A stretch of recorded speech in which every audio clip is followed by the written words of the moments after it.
Where have I seen this story before? Donald Trump takes something that's not an issue, creates a crisis, and then abandons that crisis without fixing it and claims victory. He does it with everything he does, whether it be tariffs, war, or something else. Donald Trump is cyclic in this nature. He is predictable because, according to the Wall Street Journal, he's doing it again. They're reporting that Trump is telling his aides privately that he's willing to end the war with Iran without opening the Strait of Hormuz.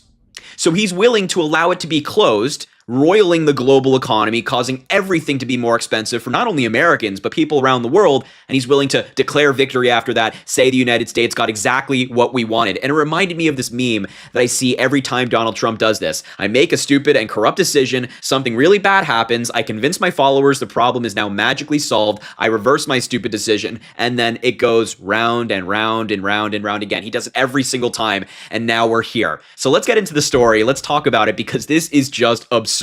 It seems like Donald Trump actually somewhat confirmed this reporting on social media yesterday with a post about Iran. He said the United States of America is in serious discussions with a new and more reasonable regime to end our military operations in Iran. He's been saying this for weeks. Nothing has happened. He continues to bomb Iran. Iran continues to bomb us. Great progress has been made, but if for any reason a deal is not shortly reached, which it probably will be, and if the Hormuz Strait is not immediately open for business, we will conclude our lovely stay in Iran by blowing up and completely obliterating all of their electric generating plants, oil wells, and Karg Island, and possibly all desalination plants, which we have purposefully not touched. This will be in retribution for our many soldiers and others that Iran has butchered and killed over the old regime's 47-year reign of terror. Thank you for your attention to this matter. So it seems like Donald Trump is saying we are willing to get out of Iran, and if the Strait of Hormuz is not open, we'll just blow everything up, but that doesn't open the Strait of Hormuz. So he kind of somewhat confirmed what he's been saying privately to advisors in this post, and that, of course, brings us to this article where they quote people here. Donald Trump told aides he's willing to end the U.S. military campaign against Iran,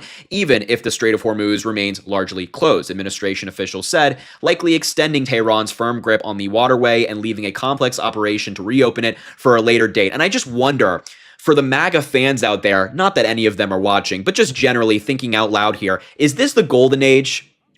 They promised us a golden age. They said that Donald Trump would bring economic prosperity, and now he's created an economic crisis for not only countries like the United States, but our allies around the world, and now he's just willing to abandon that crisis without any solution. Just masterful gambit, art of the deal, you might say. I mean, it's absurd. In recent days, Trump and his aides assessed that a mission to pry open the choke point would push the conflict beyond his timeline of 4 to 6 weeks. We wouldn't be here if they never did it in the first place. He decided that the United States should achieve its main goals of hobbling Iran's navy and its missile stocks and wind down current hostilities while pressuring Tehran diplomatically to resume the free flow of trade. So they think that diplomacy works with some things. They're willing to pursue diplomacy in some avenues, but not others. Interesting. If that fails, Washington would press allies in Europe and the Gulf to take the lead on reopening the strait.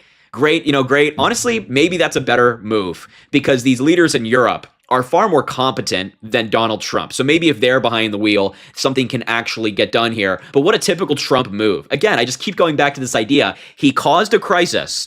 It is him who put the entire world in this position. And now he's just going to push that crisis onto our allies in Europe and said, here, you take it. I'm done. I don't want to play with it anymore. You do it. You do the hard work. Oh my, he is so predictable, so predictable. There are also military options the president could decide on, but they are not his immediate priority. Over the past month, Trump has expressed various opinions in public on how to handle the strait, part of a larger pattern of giving conflicting goals and objectives of the war overall. He changes his mind literally every day. We've covered that extensively on the show, where we get an article one day about him wanting to end the war. The next he says, let's send the troops in. He has at times threatened to bomb civilian energy infrastructure if the waterway isn't reopened by a certain date, as we just saw. On other occasions, he has played down the importance of the strait to the United States and said its closure is a problem for other nations to solve. What an economic genius he is. Ever since the Strait of Hormuz has been closed, oil prices, gas prices in the United States have gone up exponentially. But no, Donald Trump wants you to believe that this closing of the strait is a problem for other countries, just not us, as we have, $5, $6, $7 gallon gas in the United States. Great. He's just so smart, isn't he?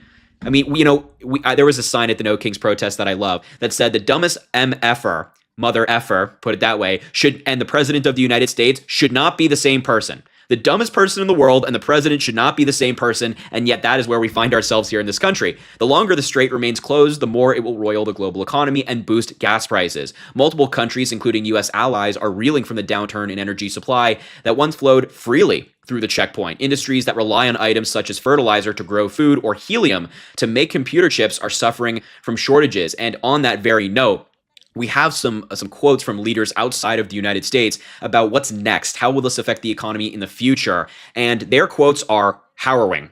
I mean, they are saying, they cannot sleep based on what they know about what's to come next. Just listen to some of this stuff. South Korea's president today, as in yesterday, the world is in turmoil over the energy crisis. The situation is so serious that it has even kept me up at night. Immediate problem is grave enough, but the outlook ahead seems even more unstable. This situation is worse than expected. How about Italy's defense minister on the consequences of the Iran war for Italy? Quote, I am forced to know things about what could happen in the coming week and the effects it will have on the economy and our daily lives that no longer allow me to sleep.